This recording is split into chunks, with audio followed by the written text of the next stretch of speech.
Oh yeah, you were talking about your brunch. You went to a brunch, not in the hood, but in West Philly. I think West Philly's it's black. It's black, yeah. It's black. It's not like I don't know if you were necessarily because there are some parts of West Philly, even though it's black, it's like upper middle class black. Yeah, you know what I mean? Yeah. There's the economic classes, yeah, for sure. You know what I mean? I noticed that. He was brunching and having pork chops and waffles. That sounds pretty fancy. I think it was chicken and waffles. No, it was pork chops and waffles. I correct. So, I'm being racist. Yo, yeah. That's my first time having lamb chops and waffles. I was gonna go with the chicken and waffles Yeah. And then I said, nah, let me try the lamb chop and waffles because my friend was like, she basically, she sent out a message on her Instagram and said. She basically was like, I'm in Philly, y'all. I need the blackest brunch possible to go to. Y'all found it. and the bat signal went out and the response was very let's just say it was welcoming. We got a lot of options. Yeah, so y'all got up in there and you said they were playing like hard rap music and shit? It just, hip hop, but a lot of, Lil Baby. And a lot of Lil Baby, a lot of Meek Mill, a lot of. This doesn't help you digest food at all. I wasn't even mad that I got my food an hour later because because the music. You were partying a little bit. Yeah, they caught you all. Yeah, they get you in their party and you forgot you were getting food. I forgot I was getting food. My friend Sam was like, "Yo, where's your food?" I was like, "I don't know." You see this? You're hearing this music right now. So, and then I'm thinking like, man, this is very. I mean, if you're listening to Meek Mill by like 1:30 p.m., that means you're very intentional what you're doing that day. Oh, for sure, for sure. Yeah, you're on your grind for the rest of the day. You definitely know the type of energy you're bringing to the table. But it was a fun experience though. Oh yeah, it was dope. Wait staff was nice. Okay. The music was good, Sidney. Dude, it's got to be kind of hard to be all smiling when you're listening to Meek Mill all day. It ain't easy. It ain't easy to be like, how you doing? Can I get you some water? Nah, man. Come to the table like, you thirsty or not? It was, and then it was actually because of the waitress, the server was said, well, where y'all from? And then, my friend was like, oh, I'm from Boston. I was like, I'm from Boston. And it just instinctively used to see her face like my friend's like, what, are you mad at me? I'm from Boston. She's like, no. She's like, I'm not mad at you. I just don't like people from Boston. Damn. Yeah. But she gave us the most wonderfulest food ever. The food was, I was like, wow, this is lamb chops and man, I was gonna do grits. I never had grits before. Have you had grits before? Yeah, I mean, this is a grits area. you're in the grits and scrapple area. It's different because I was coming from downtown, staying in downtown. I was like looking at the houses, and I was like, because I'm like, oh, these are nice. This is nice. This is like a nice area. It's decent, right? Yeah. It's fun. Yeah. It's fun. That is wild. No, I ain't mad at you. I just don't like people from Boston. Can I take your order? That's hilarious. And also too, I don't know how often you I go to Jamaican restaurants a lot, and I promise you, the better the service, the worse the food. Yes. I don't go to any restaurants like that if they're not rude to you. Oh yeah, if they're chipper, it's we gotta leave. Yeah. Nah, she skipped out here. We can't eat here. I've only ever seen there's a Jamaican restaurant I go to called Jamaican D's.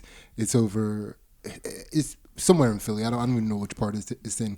I've only ever seen them be nice to other Jamaicans. Yeah.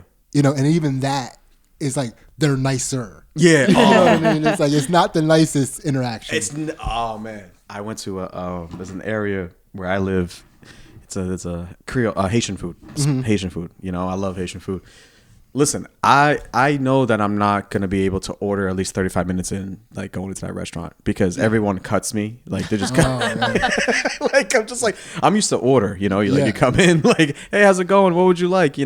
If you're not aggressive, if you're not intentional with your You don't even know how to be in line in these places. You got to be rude. Like you got to be like, you got to go in like, I'm like, oh, this is okay. Yeah. I wouldn't survive in there. Nah. I would still be waiting. It's been 3 days.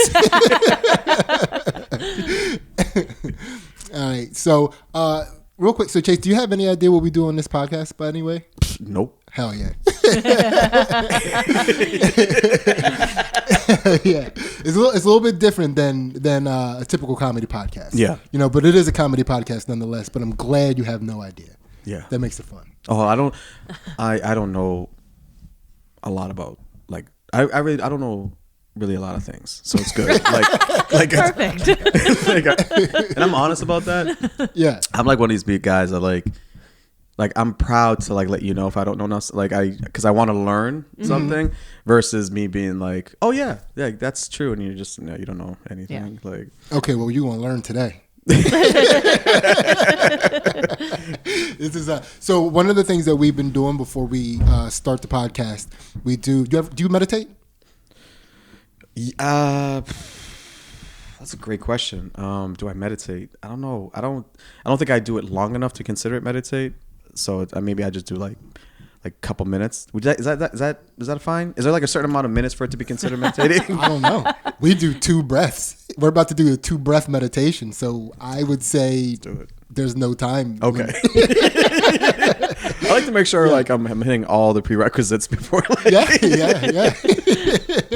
Yeah. So AC, explain this. So we're going to do like a box breathing meditation. So we're going to breathe in slowly for 4 seconds. Then we're going to hold it for 4 seconds. Then we're going to breathe out for 4 seconds and hold it for 4 seconds. And we'll do it twice. Yeah, and for I'll those of count you through it. watching and listening, in the nose, out the mouth. Yes. Right? all right, let me take my head off of this. I Yeah. feel like I need show some respect, Yeah. Chase. Coming in there looking like coming from West Philly. All right. All right. So I gotta breathe up for. Wait, can you Yeah, say yeah. that? You're gonna I'm breathe the in worst. your nose for 4 seconds. Right. And then I'm going to count to 4. You're going to hold it for those 4 seconds. And then you'll breathe out for 4 seconds. And then hold it for 4 seconds. Yeah, And I'll give you she's going to guide us. I'll Okay. talk you through it. Right. All right. So breathe in. 1, 2, 3, 4. Hold it. 1, 2, 3, 4. Breathe out. 1, 2, 3, 4. Hold it. 1, 2, 3, 4. Breathe in. Hold. Breathe out. Hold. And we did it. Boom. That easy. Wow. Yeah. Wow. Yeah, you went to the astral realm for a second. Yeah, you yeah. You really meditated. I did. I was listening, and then like Kid Cudi background music came. We took him back to brunch. Yep. I'm sorry. Like as soon as you started talking, you have a great like meditation, like narrative, you. like if I didn't know you, like if I listen to you, I'd be like, oh, she definitely does like Reiki. Like Yeah. like you. like it's like very. I feel your energy. Yeah. Yeah. That's good. I think Yeah. people should do that a lot more. Yeah. Breathe. Yeah. Yeah. Yeah. I agree. Yeah. I don't think I think I know, like I was thinking about that the other day. I was like, I don't think I know how to breathe right. Like I just because I catch myself sometimes in like moments where it's like, you get a little hyper anxious or whatever. Just like, Yeah. and then whatever I think is the right way to breathe to get me out of that, it gets me out of it. Yeah. But I think like I need to like structure, like there's got to be, I got to follow some like blueprint. Like, Yeah. Yeah. People do have like a certain breath, like, so like athletes, a lot of times, there's like a breathing pattern. I don't know quite how you figure out what your proper breathing pattern is, but it's the one that like centers you. So like before competitions, a lot people will do the breathing in that set of time frame to help calm them down and like, calm your neuro system. And I'm sure it has all these scientific, yeah. Yeah, that. That's my breathing technique. Yeah. Very aggressive. Yeah.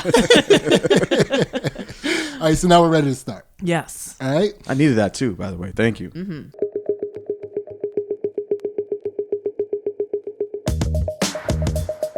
Once again, the Chakra Poppers are back for another week. And this week we have our guest, who is none other than the Chase Abel. How you guys doing? Good. Thank you very much for having me. I'm very happy to be here. Dude, thank you for coming. And thank you for you were one of the most on-time comedians we've ever had. Oh, really? Yeah. That's great because my other friend Randy, who we used to do a podcast together with, I was notorious for being late. So okay, he would be proud by you saying that. Yeah. Can I have a clip of you saying that? Yeah, I mean, we'll definitely clip this and send it. And we should also add he also came from the blackest brunch possible. Yeah. On time. I love that was it. pretty impressive. That's pretty impressive. Mm-hmm. Yeah. I love it. So all about it. Jay, so what we do on this podcast, right? We bring a comedian on, and we try to see if we can get them to the point of enlightenment by popping open their chakras from the bottom up. Wait, what? Yeah. That's what I was with you until that last part, and then it was like a rap. Like, wait, what'd you say? It was the last part? He went from the blackest brunch to this. Yeah. That's like, wait. This is quite a transition for your day. It's like, oh yeah. Oh, listen, man, and I'm very adaptable. Okay. Yeah. All right. I like to think so. Yeah. So everybody gets the same questions on the podcast. Word. And so we start off with like a little icebreaker question, and then we get into opening up the chakras. And listen, we're no expert on chakras. We barely know what they are. We've been learning. We've been learning. Oh, Yeah. okay. You know. Yeah. But and we came into the idea of chakras through martial arts, not through like hippy dippy. Okay. Yeah. More like the Avatar: The Last Airbender. More. we're like chakra anime. Okay. You're right. You know what I mean? Right. Yeah. So preliminary stages of the chakra zone. Exactly. Or maybe we're experts. We don't even know. Right. But we've been doing this podcast for a while, so we know how to do this. That's good. Yeah. You know what I mean? Yeah. Mm-hmm. So Ace, let's get it started.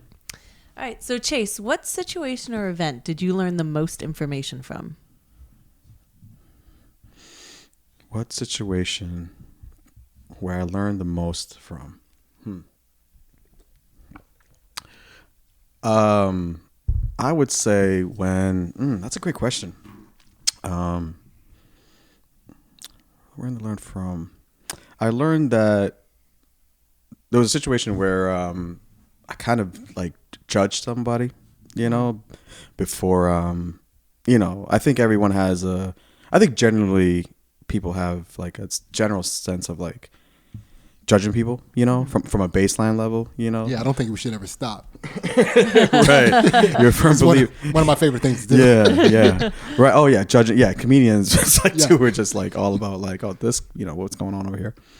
But then I said to myself, I switched from that type of, I guess, habit that I was possessing, from that to not judging people, but judging behavior.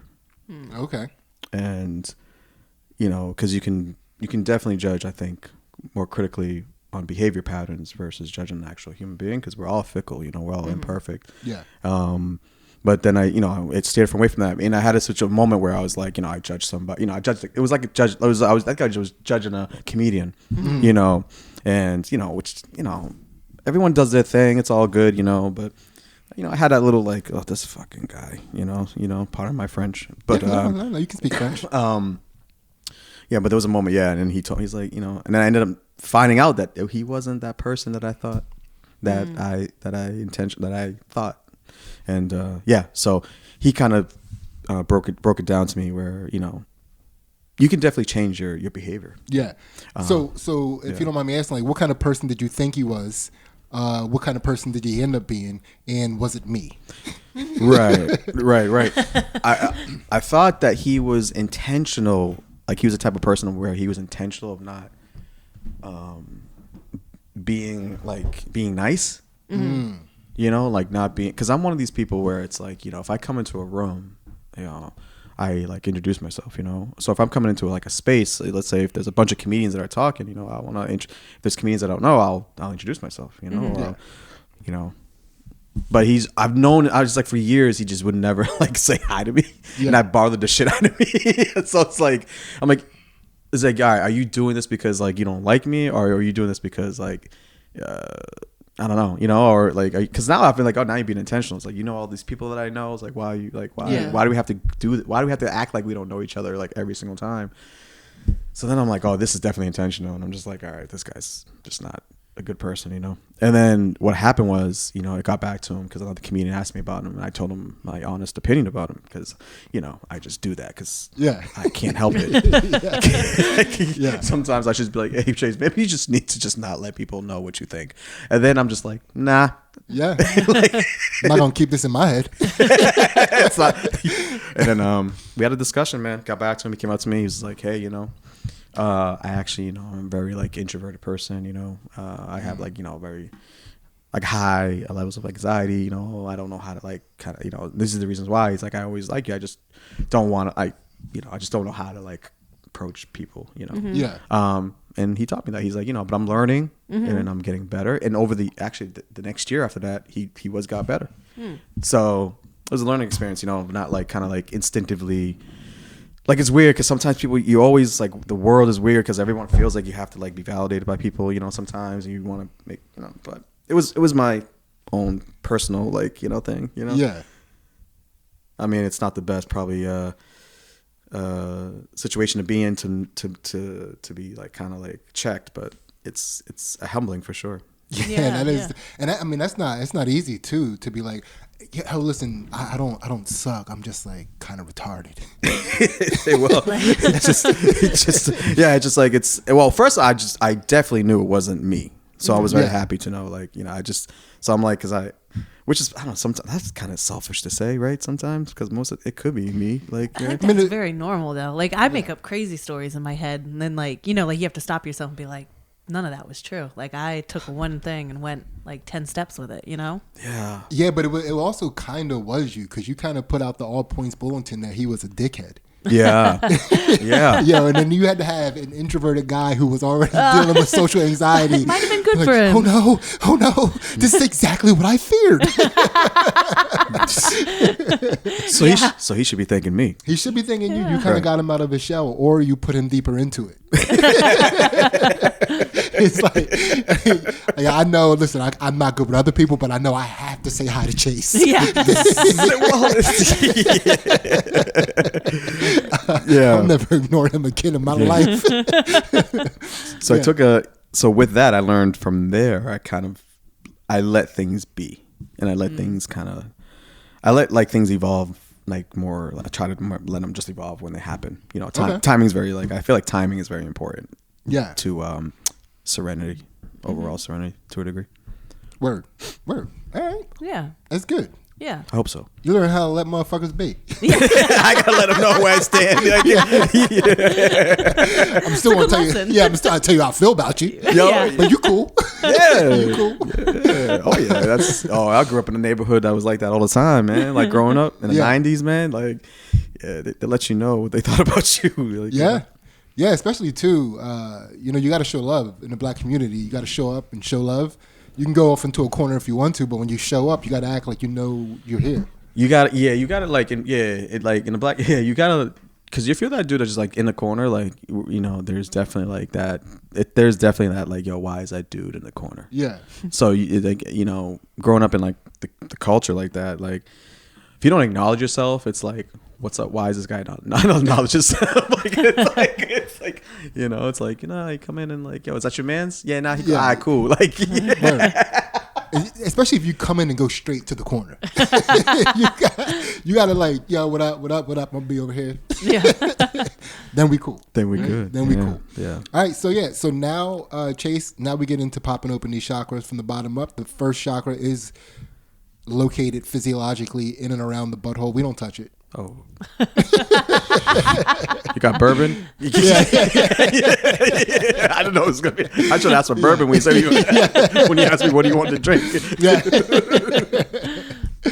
Yeah. So breathing in buttholes. Let's go. Yeah, let's do it. All right. So Chase, how did you learn to overcome fear? I overcame fear by well, first kind of like putting myself through things that are hard, you know. I've always been like the type of person where I feel like I chose to do hard things to learn from. Mm-hmm. So, I mean, my first paper, like I worked like when I was like 11, you know, delivering newspapers. You Damn, know? that ain't legal. Well, it definitely wasn't legal. Yo, son, it was definitely not legal. I was just talking to my man about that the other day. This is exactly what happened. At my first job, I got it from a kid named Philip. You know, Philip was a Jewish Jew. That don't make it more legal. Kids can't be giving out jobs. Yeah, but he did though. He did. He was. Philip was Wait, a hustler. did you say he was a Jewish Jew? He was Jewish. Like, Yeah. he gave me my first job. Like Yeah. it was like literally like he gave me my first job. He had a business. He was a He hustler. was a 12-year-old with a business. I'm telling you, man. I remember this kid. I will never forget this kid. His name Yeah. was Philip, and he had a brother named Boris, and they were from Russia. Okay. And then, so Philip was delivering papers in my building. I lived in like a 10-story or 13-story building. So he was moving. I was like 11. I think he was like 13 or something. Yeah. And he was like, "Hey man, I'm moving. Do you just want this? Like, root? Do you want this thing?" I was like, I had to ask my mom. My mom was like, "Yeah, like, you know, of course." She's African, you know. She's like, they work when they're born out there. Yeah. Like, so it's like why do you only have one job now? You should have been had a job. exactly. I was going with her like cleaning houses at like 8. Like, so I was always working. So, yeah. So he's like, "Yeah, you want the job?" And he just like, I don't think I didn't sign no paper, like nothing. Like he just gave me the strap bag. Cheers now. And he's like, the guy drops it off in the back of the building at 3:30. Just pick it up and start delivering the papers. And I just showed up every week to the newspaper place, and they gave me the difference of like what they owed. You know, it was like I think like $25 back in those days for Okay. 11-year-old kid. $30 was like, Yeah. Yeah. you know. But yeah, Did Philip take a cut? Philip bounced, son. Okay. Yeah, Philip bounced. So Okay. he was like, you know, it's all yours. He didn't even ask for a commission check, nothing. No referral fee. And he was like, don't give me no money. He just gave it to me. Like, And, doesn't sound 100% Jewish, but whatever. I'll believe it. I think he was Ashkenazi. Okay. Yeah. Yeah. Not So sure. he was released. He let go of a liability. He left go. Yeah.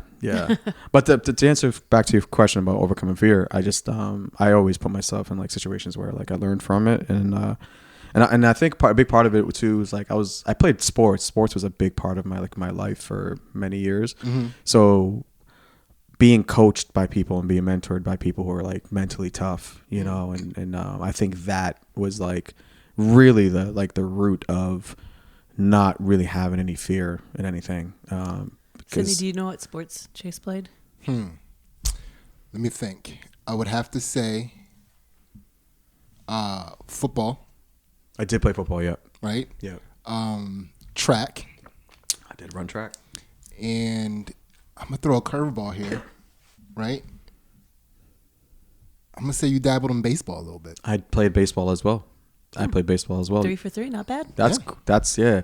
I feel like because we are black, that's like was already like by default. You knew that. Like you just like, yo, he probably because if he can play football, he could probably play baseball. He could probably play but I'm Yeah, just saying. but Yeah. I mean, listen, it's a skill I have. Yeah. It's a skill I have. Knowing what people could play. Well, yeah, it's That's crazy that you knew you got those sports down. yeah, because every especially you said you grew up in the culture, right? Yeah. So basketball and football are almost a given. Oh, basketball was like my primary one. Yeah. And then baseball was my second primary, and then football. Right? Yep. Yeah, and football. I played football for sure, but you're not a giant guy, right? No. So No. I wouldn't think football would be your like main sport, Right. but I don't know it was something about your shoulders. It was something about the way you move, like you got swinging in you. Yeah. A strong core. Yeah, you like because not everybody you look at, you're like, man, he could probably throw a ball far, Yeah. right? Yeah. You look like you could fucking lob some shit. I was. I think I definitely I was actually, to be honest with you, I think I should have went for baseball as my primary one to think about it, because I love basketball so much, and I played hoops, and I did pretty good for my. For my, like Sidney said, like I'm not a big guy, so I'm not like I'm not like the athlete people would be like, oh yeah, that guy's plays for the Philadelphia Phillies. Like no. But But yeah, baseball was definitely my thing. You know, I was a pitcher. I played. You know what I'm saying? Yeah. I know when a guy looks like he can throw some shit. Yeah. I'm telling you, like not because it's not everybody. Everybody thinks they can throw, but only some people can. Yeah. Do you know what I'm saying? You know what I'm saying? Yeah. It's not like especially like if you're a pitcher, like everyone like could throw something, but there's a lot of people that don't have no coordination from the time it leaves their shoulder, and it goes like this way. Yeah, that's what celebrities when they try to throw out pitches think it's going to be easy. It's not easy. It's never. Yeah, they need the practice. I don't know where does it stop? Like the like is it called like yeah, because you think like throwing stuff is a way that you give stuff to people from across the room. You know, like I see. Yeah, you know, like yeah. how you throw. Here you go. You know, so you think you know how to throw. Yeah. Everybody thinks it's a base. It's like there is nothing more basic as an athletic move than throwing a thing, and everybody thinks they know how to at least throw a thing until they're tasked with throwing a thing. Until they're tasked throwing. Not yeah. For real. With all your might. Yeah. Like yeah. And I don't know. It's like there's. I've been around athletes so often that you kind of start to see the way that people's physiology is built. Right. Yes. Yeah. And it's like, oh, that guy can throw some shit. Yeah. You know what I mean? Usually for me, it's usually like my. It's about like the neck. Like, okay. I don't. I'm not saying I walk like I just watch people's necks all day, but No, I'm a neck gazer. I'm on that neck. I know a good neck when I see good neck. Son, I be watching necks, man. You got to watch the neck because if I see a guy or a gal that's if their neck is sturdy, yeah, or it's got some dense, it's like yeah, he gives a strong yes and no. I'm not like something is definitely up with this person, so Yep. Yeah. But now, sports was like, it helped me out a lot by just being like mentally like just disciplined and like sticking through things, and then like kind of like blocking things out, especially like going through like a lot of stuff as early in my childhood years, and like I'm sure we all have, people go through things when they're growing up, especially in their formative years. So yeah. Okay. So can you remember a time in your life when you were the most scared? The most scared. The most scared. Wow. Every time. Well, I mean, in college when I took my first STD test. Ooh. Man, you made me scared for a second. Like, oh, damn. Both of y'all were like, That is scary. That is the scariest moment. Maybe I should just ask that. Yeah. When was your first STD test? And tell us how it was the most terrifying moment of your life. I mean, like that's what goes to my head. Like, Yeah. like, and then I mean, and there's been some repeated moments for sure after that too. Yeah. But the first one, I'm like, shit. Like, I'm like, that's not like you're like out of it. Like, I'm not like a religious person. Like, like You are when you're getting them results back. yeah. Oh, trust me, man. I was just like, I was doing the whole, doing the crossing. And You went Catholic. You went full. oh yeah. That's what we, Yeah. Especially when I used to run track, I never but I would just do it because like Carl Lewis did it. Like Okay, I would, yeah. like back in like like all those track guys, I would just do it. Like I would just do it. Like, Yeah, because he had some questionable sex actions from what I understand back then. So he really? was constantly waiting on those STD tests. oh, It was like every race he was like, I hope those results come back right. Yeah. But he had great form. he had great form. He had a great running form. None better. Man was a tactician. On some real stuff, not to get off topic, Carl Lewis's like running form was like a little like I think like very like aggressive. It was like his form was just too much for me. Like, Yeah. it was like it just was literally like kind of like technical and perfect, and I'm just like, there's something up with this guy. Yeah. like no one runs like that for me. Sorry, that's what's Yeah, funny. yeah. Well, I mean, like apparently he was a little bit of a cross dresser back then. I mean, those are the allegations. Okay. I was like track was my main sport. I was deep in track culture. Nice. Yeah. Oh, we can talk about track all day. Yeah, I mess with track heavy. Yeah. Especially like the I love track. Yeah. So apparently he was a person that was on the down low, allegedly. I mean, allegedly. I mean, everybody knew he. I mean, so he was trying to keep people off his tail. the scent. Right. You know what I mean? So he had that perfect form. The perfect so nobody form. questioned him. Like, well, I mean, he runs straight. He runs straight. That's funny. That's funny. Yeah, and Chase, we'll consider that a chakra popped. Yes. Yeah, waiting on that STD test. That's a horrific time. Yes. That's crazy for me. Yeah. Yeah. So I mean, how'd it come back? You Yo, good? yeah. You passed? Yeah. Oh, I was out on the streets like the next like I was like I'm never wearing a condom again. STD test, like the best way I could kind of like give it like it's like a similarity to it. It's kind of like just getting like your like a 401k quarterly statement. Like it's like as long as it's like it's fine, you're like I can fucking spend money like Yeah. Yes. every quarter you're like I'm good. 6 more months of raw dogging. That's what's up. All right. So Ace, take it away. All right, we are to the pelvis chakra next. So, Chase, this is a little segment we like to call My Bad. It's an opportunity for you to apologize to a person, place, or thing in order to set your karma back to neutral. All right. So we just got done doing Chase's Patreon episode, and it was a freaking good time. It might be called Boobies and Cream, by the way. I think it needs to be. I think it needs to be. If it's not called that, then I don't want to watch it. Yes. Yeah, and that's, by the way, $1 gets you all of our exclusive content on our Patreon, which not only includes the counter to this podcast that you're watching right now, which is called Chakra Poppers After Dark, but also some fight commentary and analysis on Ansley's jiu-jitsu matches. Go ahead and check that out on the Patreon right now. Also, be sure to check out all of Chase's social media. Chase Abel. Chase spelled like Chase, Abel, A-B-E-L. Yes. At Chase Abel on all social media platforms that he's on. Yes, please. Yeah. No other platforms, please. Just those. Yes. And now we are going to get back to this episode and find out who or what Chase has to apologize to. I feel like I needed this podcast. This whole weekend has been such like an emotional, spiritual moment. Hell yeah. You have no idea. Like, yo, oh my God. It's crazy like how timing is like a fucking thing. Mm-hmm. Like, so the questions you're asking, I feel like is serving a little more higher purpose than it's actually serving. But,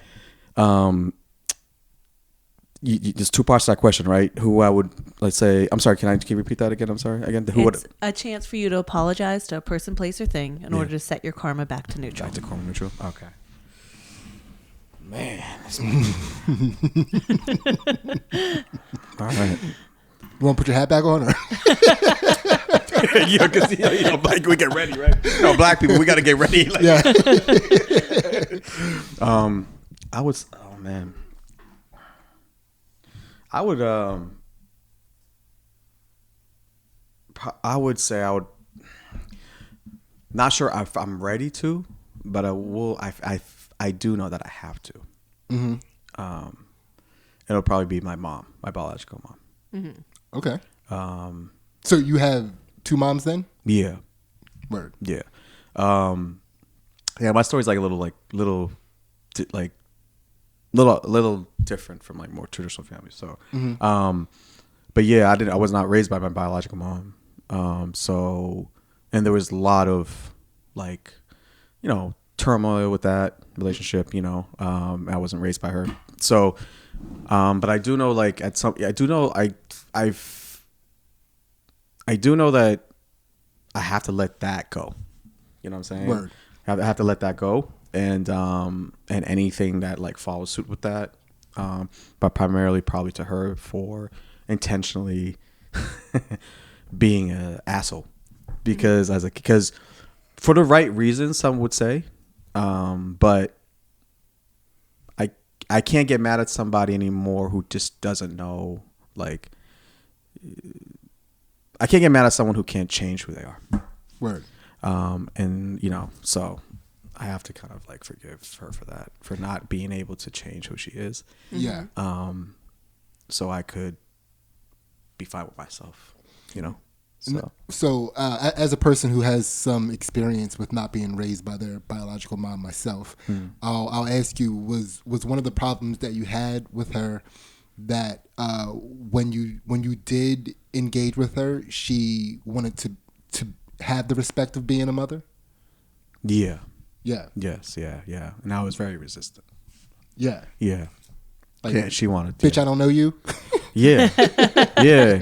Well, Bitch, you don't know me. Yeah. Oh yeah. Yeah. It's like it's because when you for me like it comes from like a very like baseline type of thing where I just can't see myself like leaving a child that I birthed or giving up a child, or not being present at least in some shape or form. Yeah. If you do have to make that like tough decision, So, and my father too. My father left too. My biological dad and my biological mom, I wasn't raised by both of them. So okay. they both was like, nah, we good. We like, we'll come back around. Like, like, you good? I'm good. You good? Yeah. I'm good. Like, all right, well, let's get out of here. Like if both of them agreed, it's like I guess there was something else going on. Yeah. So did you end up being raised by a family member, or were you in the like foster care adoption system? I'm African, so I was born in Africa. We don't have foster, like we just get raised by like the family members, Right, yeah, the next family member. Yeah, I think it's actually like kidnapping because we don't do paperwork at all. Yeah. Like I came here like to this country, I was just like in Africa, like they just it's more give napping. It's giving napping. Yeah. Yeah, dog. It's like foster care. It's like what? Like nah. Like it's just. I was raised by my technically my aunt, so my mom's sister. Okay. Yeah. So it was. I guess if I had it any other way, I wouldn't have it any other way because that's probably the best situation. Yeah. Yeah. And then, what did your mom and your aunt get along? Oh no! Well, that was another like that's another chapter too, another variable of the whole equation because you have like, I mean, as you're getting older, you start taking. I feel like if you're getting a little older, you kind of have to like try to think of yourself not so much like as a centerpiece to things and taking yourself look at like things from like other people's perspectives to get like an overall grasp of what the hell's going on. But I think. Yeah, their relationship has always been kind of like a little bit. I mean, they're sisters that love each other, obviously, but they definitely have like a very very kind of a rigid type of like relationship for sure. Yeah. It's like sister. You have the sister thing, right? Already, right? So, yeah. Sisters go through sibling stuff, right? Then on top of that, you have like a child that another sister took care of, and it's like now the sister thinks like, well, you think like he doesn't want to because of you. It's like this. It's like it's a lot of deep rooted stuff, But but they're strong though. They care for each other. They still I can't imagine. You're a grown man now. I'm a grown man. I mean, not well. Like, you adult age now. I mean, yeah, grown man. Yeah, I'm of age for sure. But yeah, I think that's. I'm actually working on that to get to that point, to kind of like say, I apologize. All right. Well, that's a good apology. I mean, that's and I've had to give a similar apology, and wasn't easy. Wasn't easy, right? Wasn't easy. But yeah, at the same time, like you were saying, for me, it took for me to have a kid to realize, because before having a kid, it's like, there's no way I would ever give up my kid for any situation. And then when I had a kid, it was like, man, that must have been fucked up what she was going through to have to give up a kid. Yeah. Yeah. It's like man, I wish I could have had the foresight back then to be able to see it that way, right? Instead of being all up in that, you don't know me, it's like you ain't even around me. How do you know? Yeah, because you do come from her, and a part of like mothers, they want to be like, they want to. I don't know what it is about moms, but they want to believe that they know everything about you, no matter the distance. At the end of the day, mothers want to always ensure that their children are going to be okay when they leave this earth, or that they're always going to be that they're able to take care of themselves and they're able to be safe and that never really leaves, you know,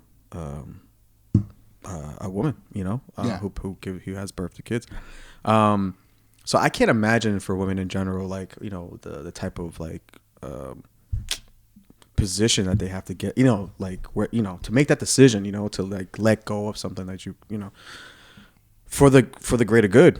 Yeah. Because I know, like, because my mom, I think she just primarily did it because at the end of the day, she probably just wasn't able, she wasn't ready to take it. And she knew that. Yeah. Yeah. And for whatever reasons, and yeah. So, you know. Yeah, my mom still wanted to party hard. Yeah, I think that mine too. Yeah, mine too. Okay. She wanted to like live her life a little bit. My biological mom, she served in the military though too.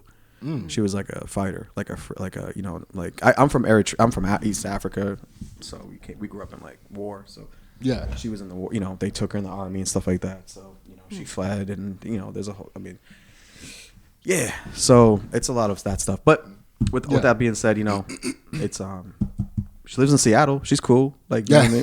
She kicking it. Yeah, she chill.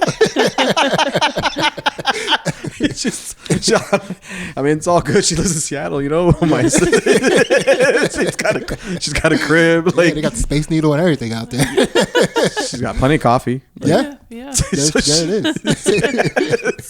Yeah, and Chase will consider that a chakra popped. Yeah. And thank you for sharing that, by the way. Yeah, I appreciate that. Yeah. And then Ace, take it away. All right, we are to the gut chakra next.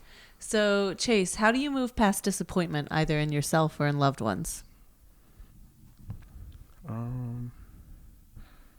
By recognizing and trusting that you have to be like, you gotta trust people to be themselves, you know, and you have to be like, and you have to trust that you have to give freedom in that choice, you know. So, what I mean, like, is that as much as you care for someone, you know, and you want to be there for them, you want to fight for them, you also have to give them also like the grace and freedom to also make mistakes so you can learn from, you know. So as much as, you know, so I just think of it like that. I don't want to say I expect disappointment from people, but you have to expect it. Yeah, people aren't perfect. They're not perfect. And then that kind of positions myself to be not more hard on myself, on them. Yeah. And I'm starting to learn that because I do have like I am an individual that has like a set of values and core principles that I, you know, don't compromise them for anybody or anything. Yeah. But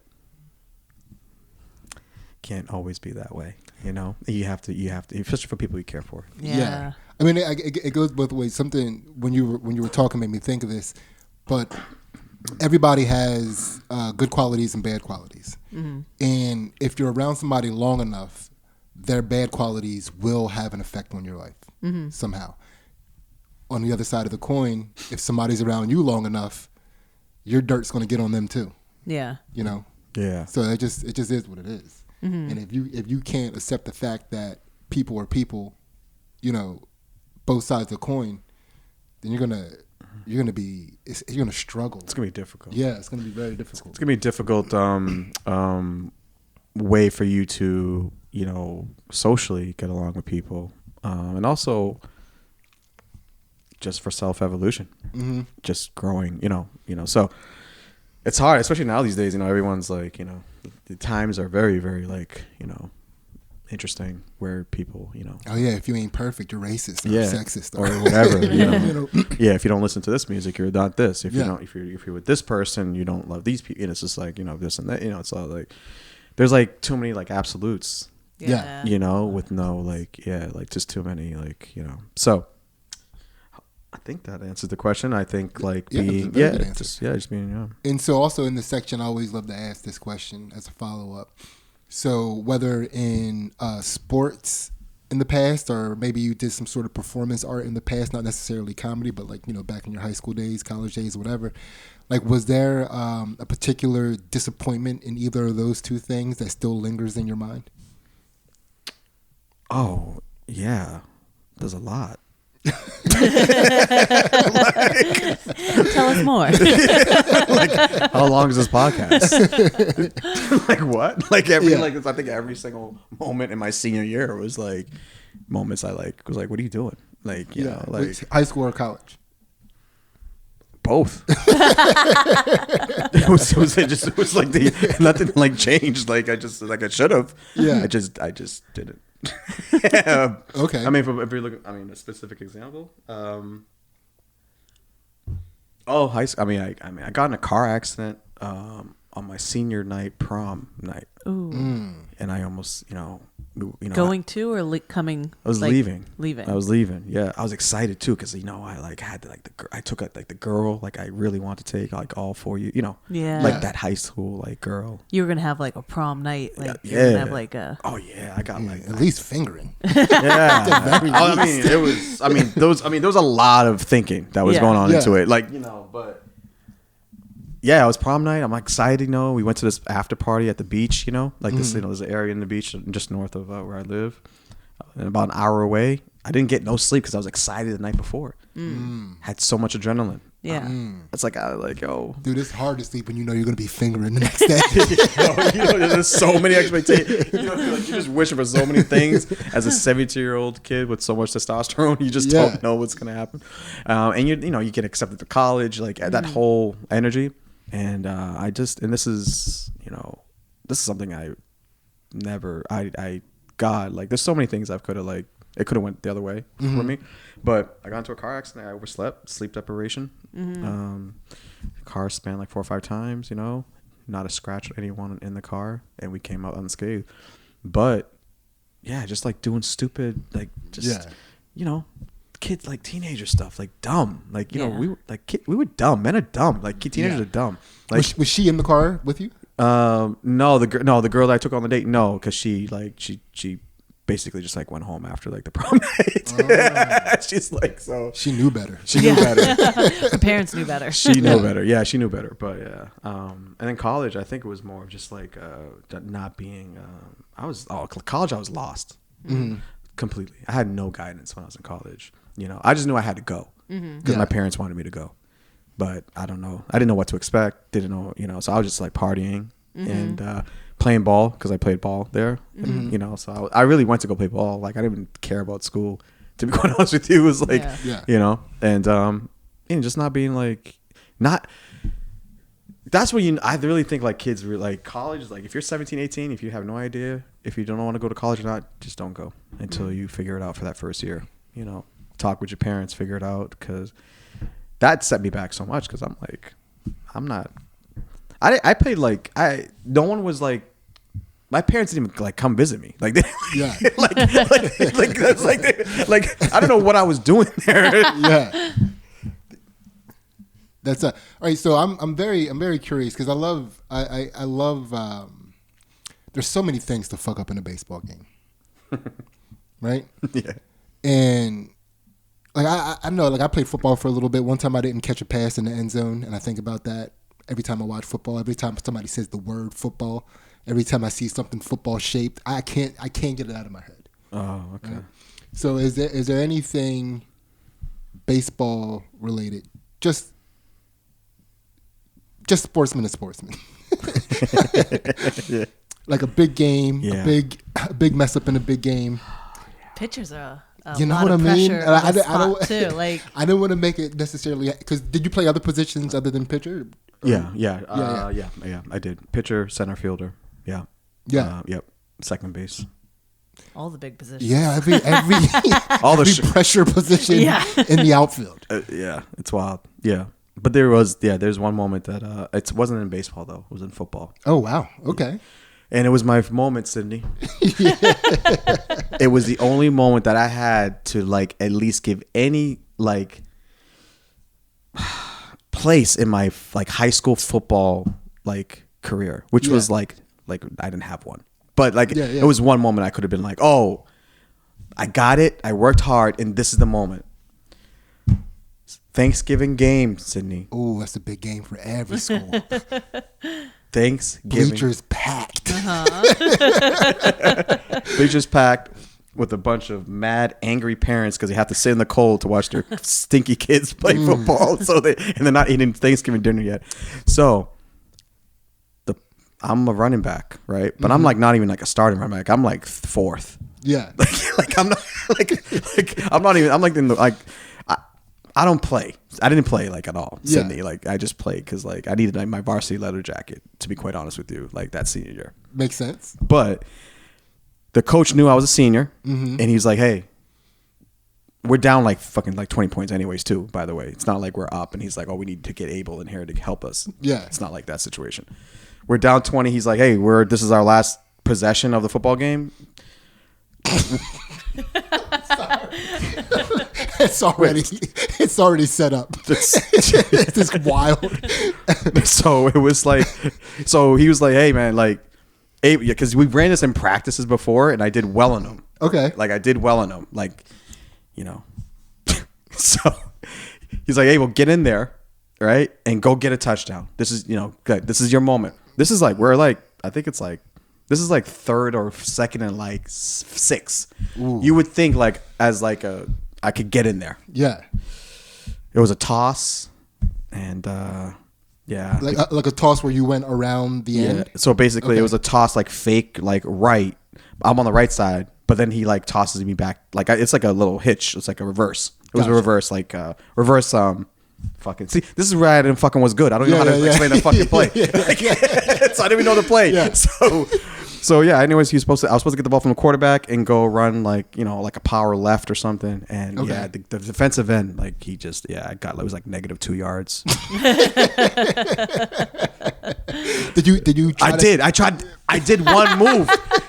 You know, I did one move. I thought like, yeah, I got him. He's like, nah, I got you. Not today, dog. My mom's in the stands, dog. Not today. And the worst part, like in high school games, like we had like announcers, and they would like announce like your yardage, like positive yardage and your negative yardage. So it was like, Chase Abel for -2 yards. I was like, you could have just let that out, brother. This was like the last possession of like, you know, it was like 2 minutes left in the game, dude. Like you could have just said like, you know, what's his name for a tackle on Chase, you know, something. Yeah. Anything else? Literally anything else. I remember. Thanks, Sidney, for bringing me back. You asshole. That sucks. Because I could have. I literally, if I had that touchdown, that like I didn't care if I didn't play. Like, it's just like you just go in a Thanksgiving game. You had the opportunity, you just fucked it up. I know it didn't happen, but if you would have scored that touchdown, how would you have celebrated? What? This is Deion Sanders like time, son. Oh, What do you say? Yo, what? Like this is Fab Five energy. This is like hip hop dances, like a hip, like something no. like. Yeah, you would have been. You could have invented the Dougie. I would, yeah. We were like, listen, it would have went down. I can't tell you exactly how it would have like the dance, but something. Deion, I probably would have done the Deion dance. Yeah, something like dumb. Where my like coach would have been like, come back to the sideline or something. Now, when he got you for the -2, did he get up and celebrate? No. He just act like he'd been there before. Yeah, he's act like he's been there before. That's even worse. It meant nothing to him. Yeah, no. It was beautiful. Yeah, it was. He just was like, this is. Yeah, because like people who know what they're doing, they don't celebrate. Yeah. Like generally, like, you know, I mean, well, yes and no, but like, I think there's certain people like athletes who are stoic. I mean, like in a way that's like certain athletes that like can just get it done and not say anything. They scare me more. Yeah. Like, you know, there's just certain athletes like in jiu-jitsu too, you know. I mean, I think that's very common. And like, you know, someone who's very like quiet, you think like, and you're like, hey, like, you know, it's like, no, this person can do something to you very, very, very badly if you. Yeah. Worry about that. Yeah. Yeah, they got murder on their mind. Yeah. They're working out demons and shit. Yes. Yes. Yeah. Well, and we'll consider that a chakra popped again. Yes. Thank you for sharing all of that. Yeah. And then Ace, keep it moving. All right, we are to the heart chakra. So Chase, what have you learned from grief? That if you don't prepare yourself to know how to deal with it on your own, and I'll give you an example of how I did it, but it's it's gonna come, something that's not gonna come. So you have to kind of like prepare yourself. You have to put it in front of you. I don't know what I do to prepare for it is I just automatically kind of, I think of it as just another moment of like celebrating someone's like life on earth, you know, and like just gathering moments of them while they were here, you know, like, and just remembering their best moments of them, you know. That's how I deal with grief. I don't, you know, I just remember the good parts about them. Yeah, and that really kind of helps me get through it, you know. Now, were you about to ask something? I was going to ask, when you say prepare for it, do you then kind of think about those moments as you are living, or like, you know, when you say prepare, like, could you tell me more about that? Yeah, I would say like I prepare like, well, to be fair in the question, for me, I experienced it like really early on, like in my earlier years. So,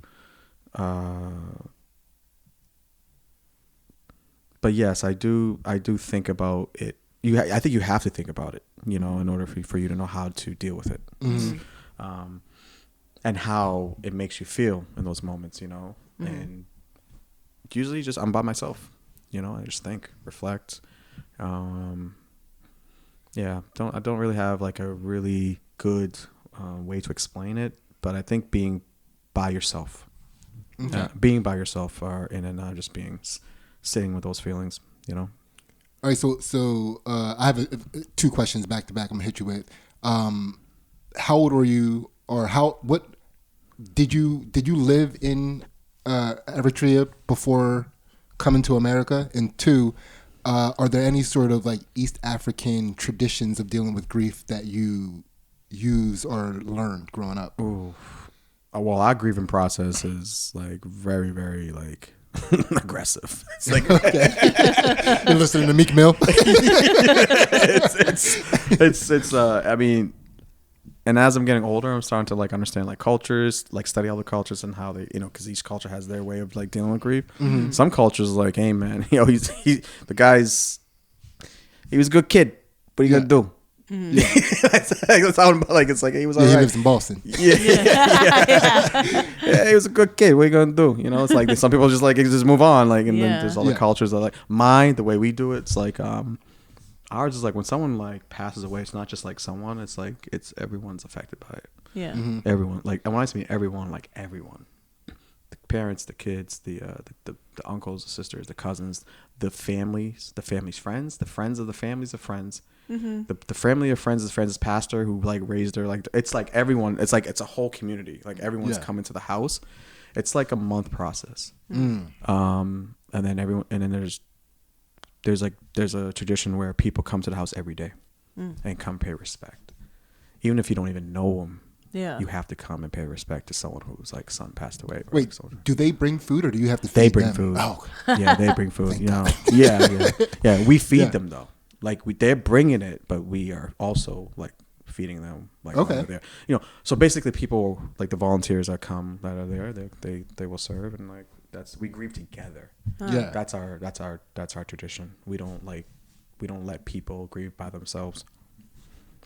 It's nice. I like that. Yeah. Yeah, we don't do that. Yeah, and it's long. It's like every, you know, it carries out for a while. You know?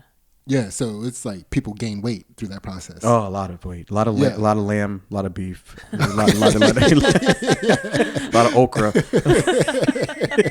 a lot of teff. I don't think my blood sugar could handle another relative passing right now. Oh, there's definitely like people that like take advantage of like these like opportunities because they're like, there's a lot of food going to be at these like situations. Yeah. Oh, people take to go plates. I feel like they do. It's like. My mom's like grieving. She's like, no, get a plate. Like it's like that's how I grew up. It's like you're grieving together. Yeah. So that's why it was a little hard for me to kind of like adapt a little bit to like certain cultures here a little bit, because it's like, you know, even like here in America, it's like, you know, I mean, I came here when I was 4 or 3, so I was in Eritrea. I was actually born in Sudan. So yeah, we were Yeah, so we lived in Sudan. We were refugee. We were refugees, Huh. and then we lived in like a refugee, area. I don't want to say camp, but like we were refugees, and then we got sponsored to come here, and so that's the timeline of Eritrea. Yeah, being over there. Okay. Yeah, man. And then thank you for sharing that. Yeah. That's the heart chakra popped. Yes. Ace, take it away. All right, we are to the throat chakra. So, Chase, will you tell us about a favorite lie you have told or extra karmic points if it's still in rotation? Yeah, absolutely. I got like 3. I'm glad you asked. That's the only reason why I came on this podcast. Nice. Yes. Yeah. Oh, as soon as you said you have a lot, yeah. Right. Yeah. So real quick. So, all right, there was a time, that I thought I could become a doctor, which is stupid because I don't read at all. Like I don't read, and I know it's like bad, and I'm a comic too, which is even way worse. But like I'm working on certain challenges in my life. But there was a time. So I don't know if you remember the show. You guys might remember the show. It was called Nip Tuck. Yes. Okay. Now Nip Tuck, I think it was like mid 2000s or something like that, where it's like a bunch of like 2 doctors, plastic surgeons, live in Miami. Like, this is when like all the Botox stuff like started to come into the picture, right? Like So you just want to make titties bigger. yeah. Okay. Yep. But more importantly, I was like, oh, these guys like they're getting chicks. they're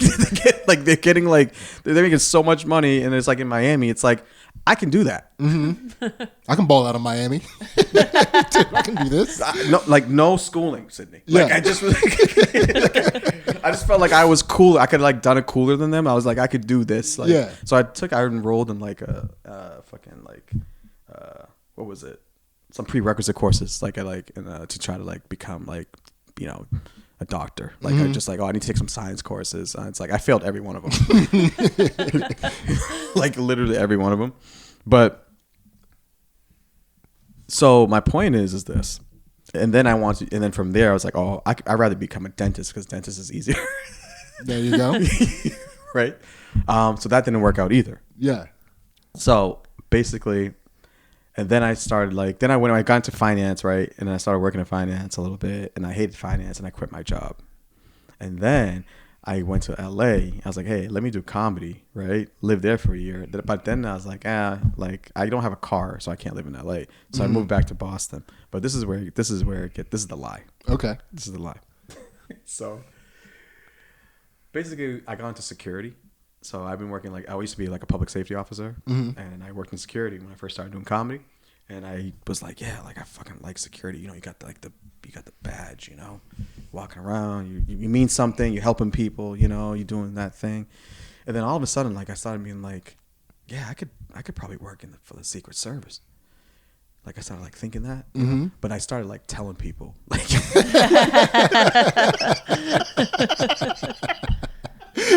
Dude, you violating the first law of Secret Service. Oh, 100%. So there was a time where they'd be like, oh, I would apply for a job, right? And then they would say, oh, I would never put like the Secret Service down. Yeah. But in the actual in the interview, they would say, oh, what type of skills do you have? And I'm like, I'm glad you asked.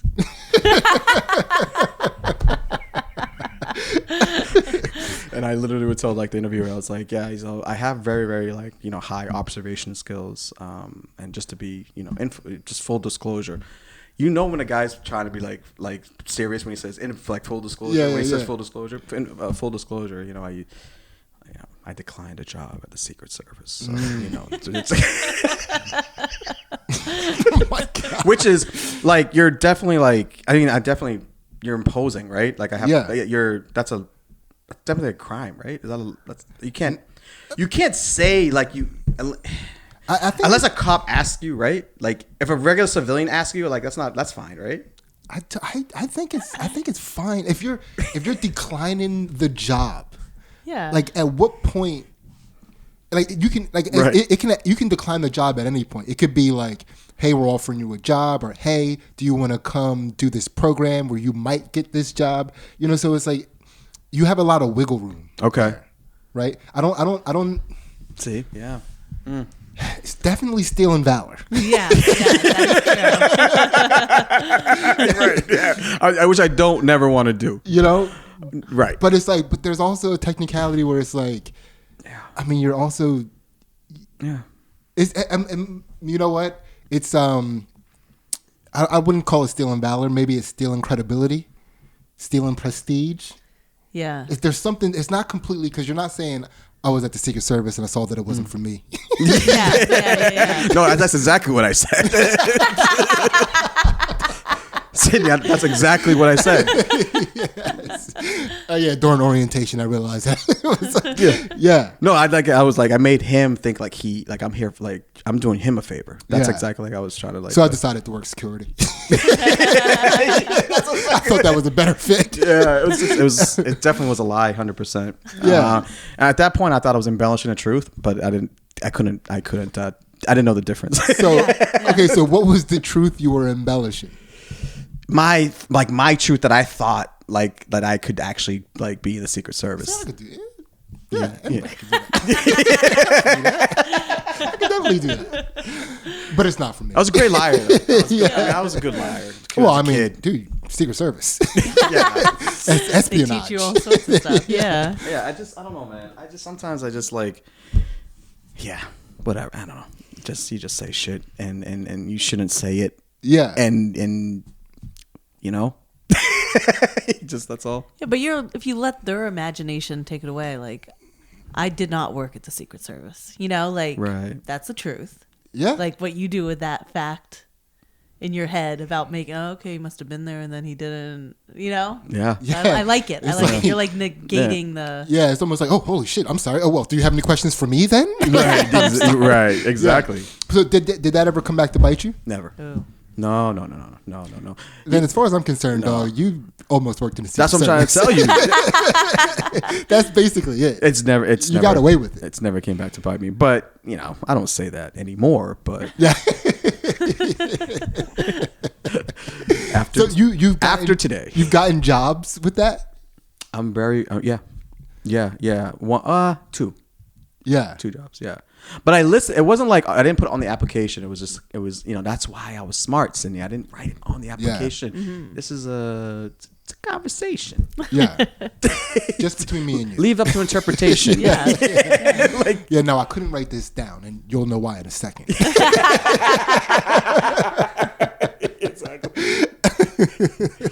Yeah, I would do. I don't know.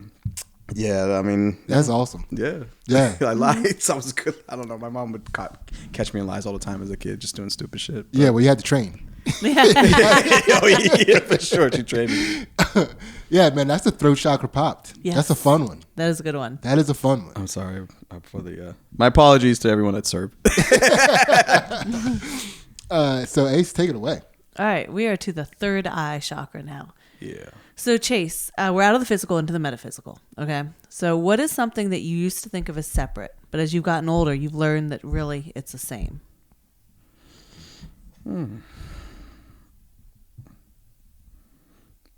I think that's a great question. I think everything's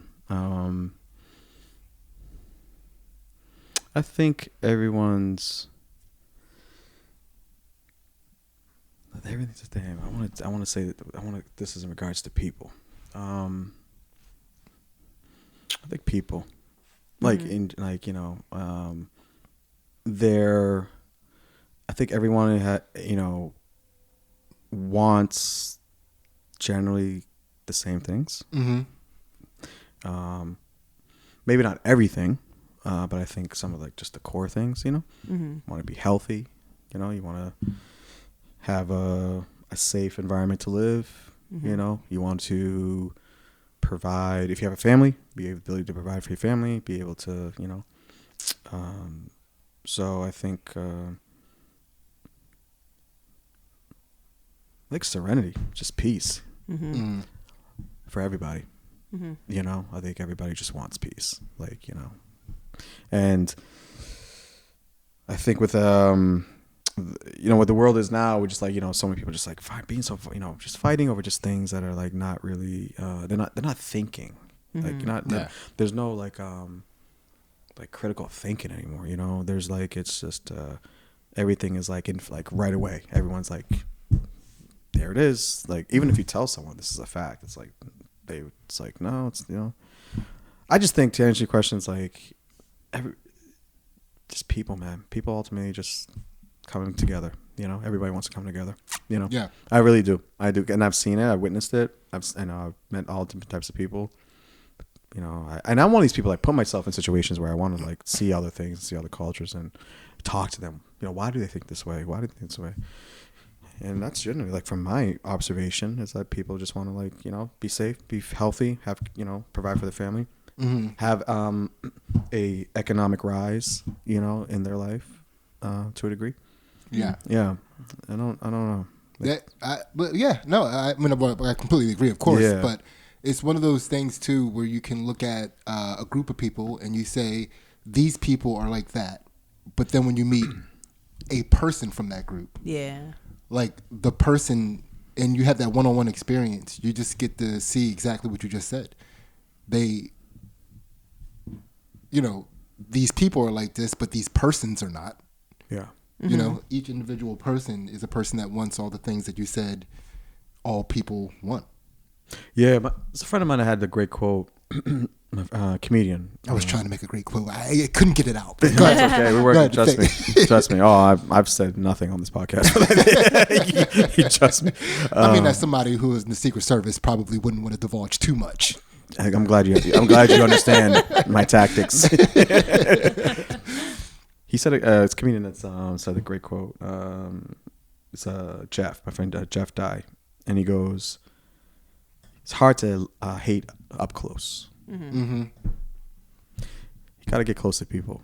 Yeah. Yeah. You got to get close to people. You know." And in Denzel Washington, I think it has, and just a segue into another quick quote that he says, "You know, you can't legislate love.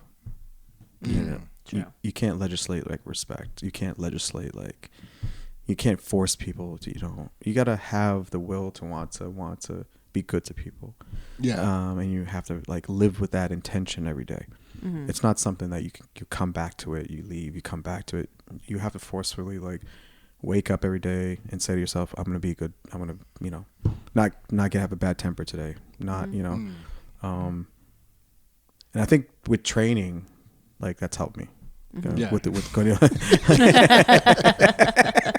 not for the Secret Service, but for jiu-jitsu. Okay? I know what you meant, but it just sounded like, you know, when I was getting ready for the Black Ops, it was. I had to leave it off something, man. Yeah. I think I have my quote. I love persons, but I hate people. I love people. That's not my quote. Never. Fuck. Keep working. Tell you, man. Yeah, people are good. Yeah, no, that's like that. I love that aspect of training too, because it just it like all walks of life are coming onto those mats, and everybody has to learn. Everybody has to fail together. Everybody succeeds. Everybody has that period of time where they're like they feel like they can't get anything right, and then everybody has that moment where like, oh, I get this one thing. Yeah. You know, and we're all kind of going through all of that together, which is fun. It is. Yeah. Yeah. The jiu-jitsu community has been a very eye-opening experience for me, for sure.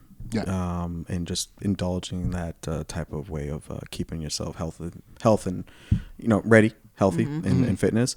I mean, to be honest with you, what we do is to the common I don't want to say common, but to like the, you know, person who doesn't do these type of things, they look at us as crazy. Yes. like, I don't know. Does everyone tell you that? Like you guys roll around and you're like, really like, you just so, you know, I can't do that. And I'm just like, no, you can do it. Yeah. Just come one day and just do it once a time.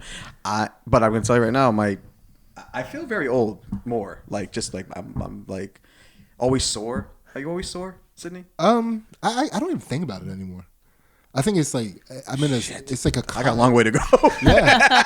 Damn, like, But I mean, if I had to check in, like she just did, you know, like if I have to check in, I'm like, oh yeah, I guess I am always sore. But you don't think about it. I've been always sore for so long now that I just don't think about it anymore. And I've heard that before. That's what generally kind of Yeah. I notice it if I ever get, because we train fairly regularly, and like we have mats in our house, so even if we're not going to the gym, we still train at home. That's good. And but every now and again we'll get a time period where you'll get like a week of not training, and you're like, my God, I feel great. Yeah. Like, what is this? What have I been eating this week? And you don't like, and that's like, oh yeah, no, I haven't been destroying my body on the mats for a week.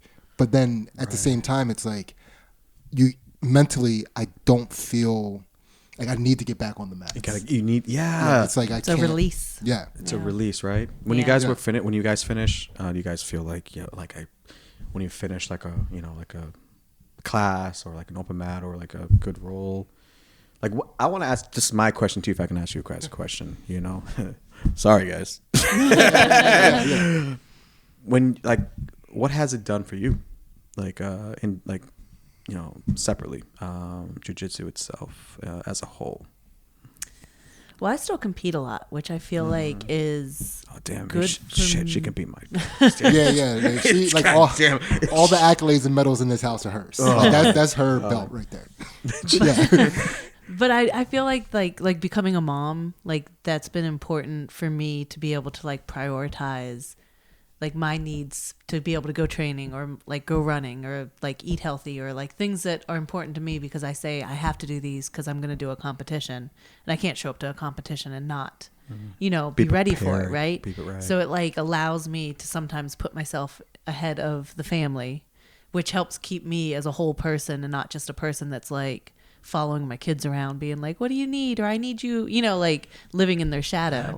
And I feel like that's like keeps me as a person, not just part of them, like, and gives them something to look up to and be like, look at mom doing that. We can compete. We can do this. Like, Yeah, she's a Masters world champion, and she also won no-gi pans. Like she's got some pretty sick accolades. Wow. Yeah. That's amazing. Thank you. Masters. That's that's crazy. Yeah, anyone that says they won Masters, like, like anyone, if you say like anyone's like this guy, she won like that means like they're I don't even like, you're good. Yeah. You're really good.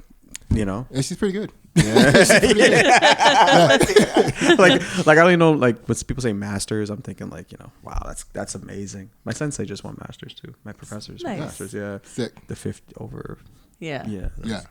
Yeah. So then for me, I just like I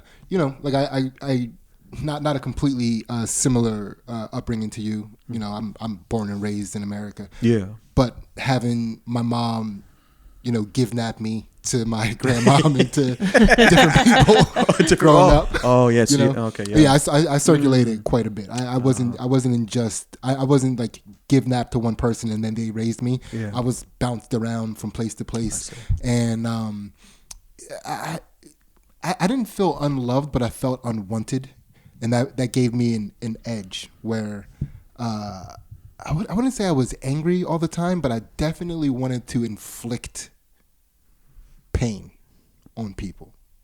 Does that make any sense? First of all, the way you looked at me after you said that, like, I was like, I have to say yes. It's like the fucking because I don't know what the way you asked me made me want to say yes. Because like you agree. Like I don't know, I froze. Like I don't know what the fuck. Yeah. I got you, brother. But I'm also not a violent person.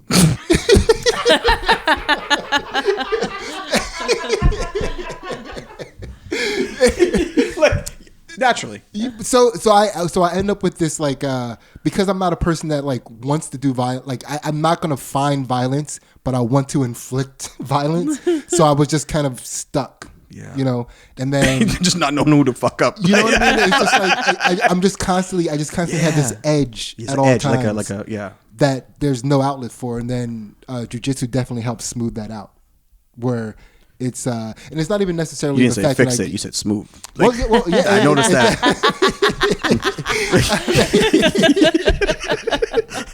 Y'all heard that shit. I'm like, I pay attention to everything, bro. Yeah, the edge is sharper now. It just means you're way more of an assassin than you were. Well, but it's like, but I also get fucked up. Yeah, you know what I mean, and I think I didn't even realize how much I needed that as well.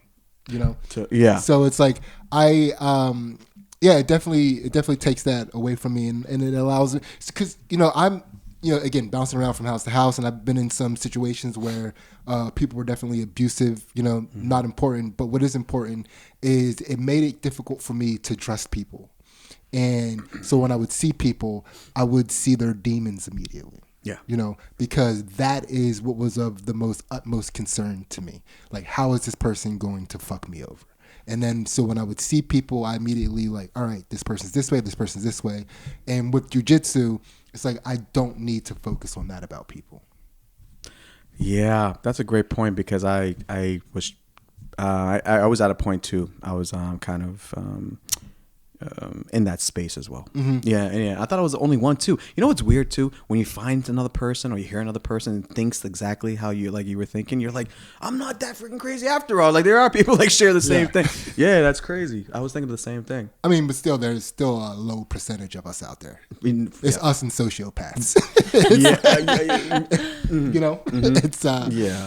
I think that for me, I think that's the hard part in life generally is to know when you know that people are on some, and again, pardon my French, on some fuck shit, like that they are. Yeah.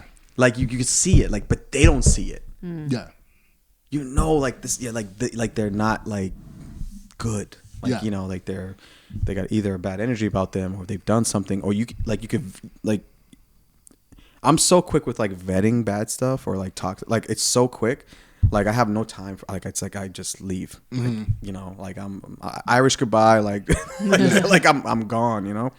But yeah, in the same space as yourself, like jiu-jitsu has helped me to just more of like be more present, and then not be so paralysis analysis. Yeah, with like just overthinking about things that's not actually what you're doing. Yeah, it's great to have universal circular perspective or observation, but I don't know. But yeah, thanks for sharing because that just helps me more of my skill set as a agent. Yeah. Yes. I won't tell anybody. It won't leave this. Great. Sorry, guys. Yeah. But so we have one more question, and I didn't even ask you. Do you have time to stick around for the Patreon? It goes a lot faster than this. All right, Ace. We have one more question left. Yes, we made it to the crown chakra. So Chase, what is something you can't give up, and why? And what would giving it up mean? Cookies and cream ice cream. Oh, that is the best ice cream. Yeah. Sorry. I already like as soon as cookies and cream ice cream. I'll never give it up, and it is what it is. Like I just can't. Yeah. Like it's like when it's even, but I like cookies and cream ice cream. I like a frap as well. I like the shake, shot of chocolate syrup, or peanut butter cookies and cream frap. Oh, that sounds delicious. Yeah. Yeah. That's funny. That's a big. They have a big distinguishment between milkshakes and fraps up in Boston. Oh, really? I don't even know the difference. I don't want to have this fight. We're gonna. Listen, man. They're the same. The same thing. Is it the thickness of them? Listen, it's all about the thickness. Yeah. It's all A frap is a thick milkshake, right? Yeah. Do you eat it with a spoon instead of a straw?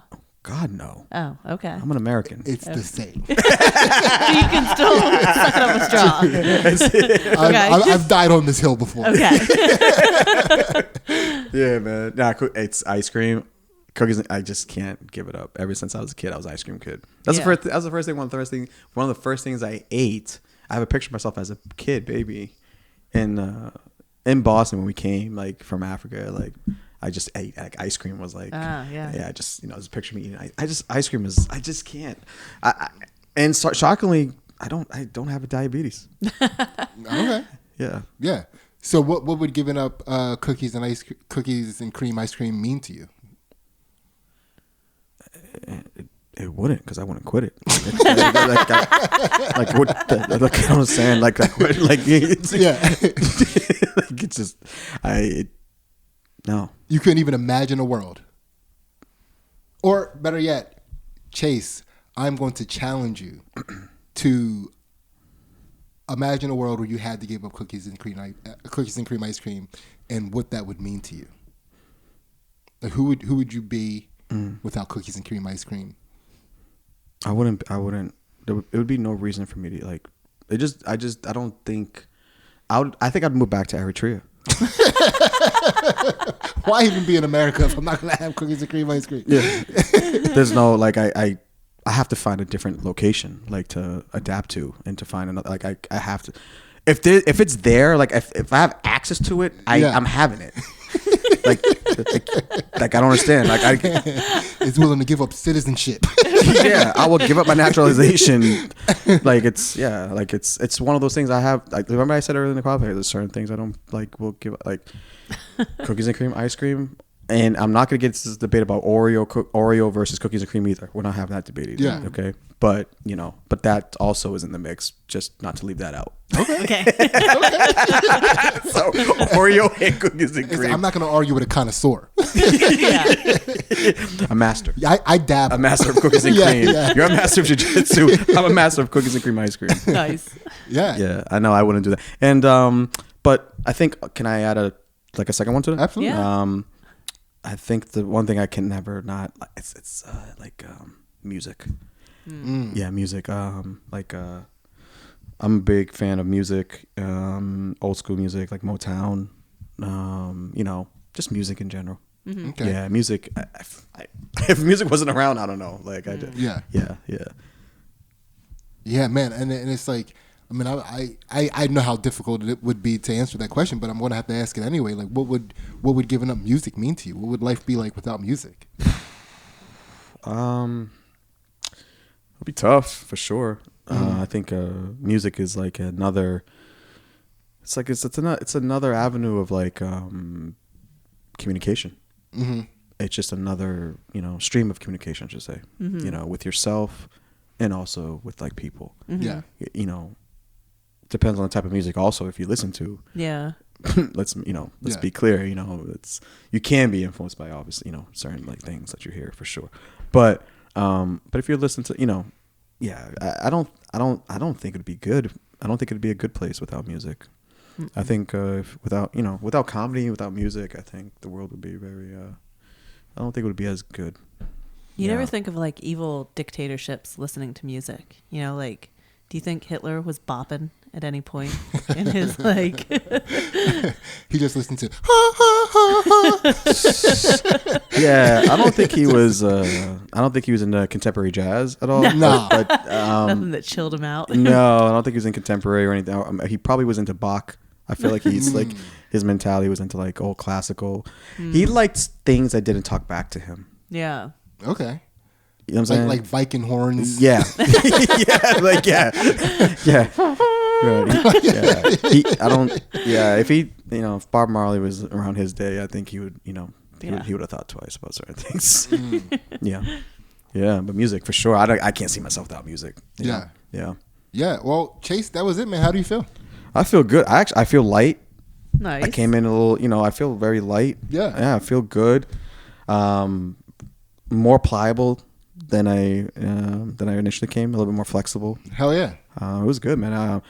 I had a good time. I like the questions. The questions were hard. I like these type of questions because it makes you think, on the go. So, I don't really think. So yeah, and it was fun that you didn't know what was happening because some people do come in and they already kind of yeah. I did that on purpose a little bit. Hell yeah. No, I've obviously seen your podcast, listened to your podcast, but like but I didn't like go into like let me read about it, let me listen because.